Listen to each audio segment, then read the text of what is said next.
A continuación vamos a escuchar la palabra del doctor Horacio Antonetti. El mismo disertará de los efectos del estrés, algo que hoy nos preocupa demasiado en nuestra sociedad. El doctor Horacio Antonetti, médico egresado de la Facultad de Ciencias Médicas, Universidad Nacional de La Plata, profesor adjunto en la Universidad Argentina John Fisher Kennedy en el curso de posgrado en psicoinmunología, docente de la cátedra de psicofisiología, carrera de psicología Universidad Maimónides, miembro de la Sociedad Argentina de Medicina del Estrés. Y el tema es estrés. Estrés es una palabra que ha tomado un auge y una popularidad dentro y fuera de la medicina. De hecho, el conocimiento popular y la medicina ha tenido siempre lo que llamamos a veces cajones de desastre, o sea, lugares para meter cosas que no sabemos. Y tiempo atrás fueron las virosis, fueron las alergias, ahora es el estrés. El estrés en realidad es un proceso que ya vamos a ver en la definición, que abarca a todo el individuo, que no es una manifestación emocional exclusivamente, que de hecho muchas veces ni siquiera tienen manifestaciones emocionales, así por lo menos conductuales conscientes, y que toma este nombre, todo este conjunto de problemas sucedidos por el estrés, no de esa palabra estrés, no de la medicina, sino de la física o de la ingeniería, porque estrés lo que significa es carga sobre una estructura. Entonces, un puente tiene un determinado estrés, o sea, tiene una estructura que tiene una determinada capacidad de carga que no se puede sobreponer a riesgo de que la estructura se dañe. En términos médicos, la válvula cardíaca o las paredes del corazón tienen un determinado estrés, o sea, una determinada capacidad de carga física que puede representar un buen funcionamiento y que si se sobrepasa también puede dañar esa estructura física. Hasta los años 30 o 40 se llamaba más síndrome general de adaptación, hasta que un científico, Hansen Lick, razonó lógicamente de que en realidad no es un síndrome general de adaptación, sino que es un síndrome general de desadaptación. Y entonces le pone a esto la palabra estrés. Así nace. Lo que vamos a ver hoy es justamente entender científicamente lo que es el estrés, salir de lo que es el conocimiento popular como una cosa muy confusa, ambigua, para entrar en lo que es específicamente las manifestaciones del estrés y los efectos. De hecho, a medida que vayamos conociendo toda esta estructura de desarmonía que se produce por el estrés, nos vamos a dar cuenta que los efectos pueden ser múltiples. Y realmente el estrés puede ser causa de infinidad de procesos de por sí o de agravamiento. Vamos a arrancar entonces con lo que es la definición de estrés. Es una respuesta. Cada palabra tiene su sentido acá. Es una respuesta psicoorgánica global de un individuo. Fíjense que hay tres palabras para decir lo mismo. Psicoorgánica, engloba a todo, global, lo dice en sí mismo. Individuo, individuo etimológicamente quiere decir que no se puede dividir, algo indiviso. Ante un estímulo, el estímulo puede venir de afuera o de adentro, puede ser biológico, químico, físico, psicológico, real o imaginario. El cuerpo, para reaccionar, no sabe si lo que ocurre es real o es imaginario. Por eso, un sueño, durante una ensoñación, mientras dormimos, el cuerpo tiene manifestaciones físicas como si eso que soñamos fuera real. Podemos tener taquicardia, de hecho puede haber accidentes cardíacos por un sueño o una pesadilla que puede ser en vigilia tomada como absurdo, como una fantasía, en el sueño puede ser tomado físicamente como real. Ahora, ¿qué características tiene que tener? Que supere por intensidad o duración la capacidad personal y actual. ¿Qué significa esto? Que no hay lo que vamos a llamar estresores, o sea, causas que provocan estrés. No hay estresores universales, aunque podríamos denominar algunos, sino que son específicos para cada persona. No importa lo que sucede, sino cómo lo veo yo, cómo lo siento yo. Entonces, esa capacidad personal es variable. No es lo mismo un hombre que una mujer, un chico que un grande, una cultura que en otra. Lo que en una cultura puede ser motivo de angustia, de pesar, en otras puede ser motivo de alegría. La muerte, por ejemplo, en determinadas culturas puede ser un motivo de un duelo o de una situación de alegría por las creencias particulares que tienen. Y actual, no es lo mismo hace un año que ahora, que si hoy me pasa esto y mañana me pasa lo otro.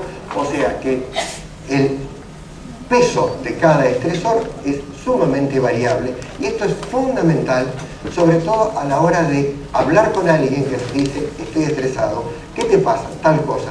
Y uno puede pensar que es una pavada, para mí es una pavada, ahora para el otro no. Entonces es sumamente importante que la valoración sea colocándose subjetivamente en el otro. Y entonces, si se supera esa intensidad y duración y capacidad, no hay posibilidad de adaptación, y entonces da como resultado un proceso patológico. Resumiendo, dijimos: estrés es carga sobre estructura. La carga son los estresores, la estructura es el individuo. Si esa ecuación es mayor a 1 como resultado, o sea que la carga es mayor que la estructura, hay un disestrés, que es lo que en adelante vamos a mencionar con la palabra estrés. O sea, distinto, es algo que no es capaz de ser tolerado y provoca un daño. Pero si la carga es menor que la estructura, o sea, la estructura es suficiente para soportarla, entramos en euestrés, que es en realidad el euestrés lo que nosotros todos tenemos para lograr una mejor adaptación. De hecho, el euestrés es lo que en todas las especies, y en el ser humano sobre todo, nos ha permitido ir mejorando, ir superando y ir logrando mayores éxitos. Recuerden que la palabra la fracción eu significa bien. Eugenia quiere decir, o Eugenio quiere decir bien nacido. Eutonía es un tono normal muscular, distonía un tono... Bueno, ¿cómo se comprende que el estrés pueda influir en todo el organismo? Que de hecho lo hace. A través de una ciencia que se ha ido formando, que en realidad es integración, o podríamos decir desde el punto de médico que es una superclínica. Recordemos también que la palabra clínica viene del griego kliné, quiere decir inclinarse, la actitud de inclinarse sobre el paciente. La psiconeuroinmunoendocrinología es esa integración de los factores psicológicos, neurológicos, inmunológicos y endocrinos, que son los 4 grandes parámetros que regulan, o funciones que regulan toda la economía, todo el ser humano. Esta integración psico, neuro, inmunoendocrina, ustedes ven que está conectada por flechas bidireccionales. ¿Qué quiere decir esto? Simplemente que cada uno de los factores es capaz de influir sobre el otro, en cualquiera de las combinaciones que se les ocurra producir. De a 2, de a 3 o los 4. ¿Por qué? ¿Cómo es esto? O sea, esto lo podemos ver empíricamente, pero desde los años 70 por lo menos, se empezaron a descubrir elementos biológicos muy puntuales que justifican esta interrelación, que son mediadores comunes y receptores comunes. ¿Qué quiere decir mediadores? Mediadores es toda forma que tiene una célula de comunicarse con otra. Una célula produce una determinada sustancia química que sirve para algo, es como una palabra, y otra célula, ella misma y otras células, tienen orejas, tienen receptores, y la imagen de oreja está muy bien aplicada porque es una estructura molecular en la membrana de la célula que capta a ese mediador, y entonces se produce un diálogo entre esos mediadores y esos receptores que llevan información produciendo en la célula del receptor un efecto, y así sucesivamente. Pero ¿qué ocurre? Los mediadores son palabras. El texto completo es o mensaje de una célula es suma de palabras, o sea, suma de mediadores, con énfasis, con más palabras, con menos, con algunas que se repiten, con otras que no, redundancia, o sea, determinados factores que hacen que determinadas palabras, o sea, determinados mediadores, den un mensaje en un momento, otro mensaje en otro momento. ¿Y cuál es lo importante? Porque también esto era conocido, es que los mediadores son comunes y los receptores son comunes. Quiere decir que hay orejas que entienden el mismo idioma dentro de las neuronas, dentro de las vías neurológicas, dentro de las células del sistema inmunológico y dentro de las células del sistema endócrino. ¿Qué quiere decir? Que una neurona es capaz de influir sobre una célula glandular. Que un linfocito, que es una célula del sistema inmunológico que está en la sangre, tiene sustancias que influyen sobre la conducta. O sea, esto es lo fantástico que genera la psiconeuroinmunoendocrinología como explicación y como entendimiento de lo que es el estrés. Entonces, acá, por ejemplo, habla de mediadores comunes, que son muchísimos. Neurotransmisores, sustancias a partir de neuronas, o sea, sustancias que hay entre glóbulos blancos, leucoblancos, leucocitos, hormonas de las glándulas, etcétera, etcétera. Y los receptores comunes también están en los leucocitos, en neuronas, en los mismos tejidos. Las vías de comunicación, o sea, cómo llegan, los tres grandes vías son la autócrina, la parácrina y la endócrina. Es importante tener en cuenta, aunque después lo olviden, pero que existe esto, para entender por qué algunas cosas en nuestro nivel de investigación de la ciencia todavía no se pueden determinar, se han determinado en animales y se pueden, digamos, extrapolar al ser humano. Por ejemplo, la vía autócrina es aquella en que una célula libera un mediador que la recibe ella misma y se modifica, se automodifica.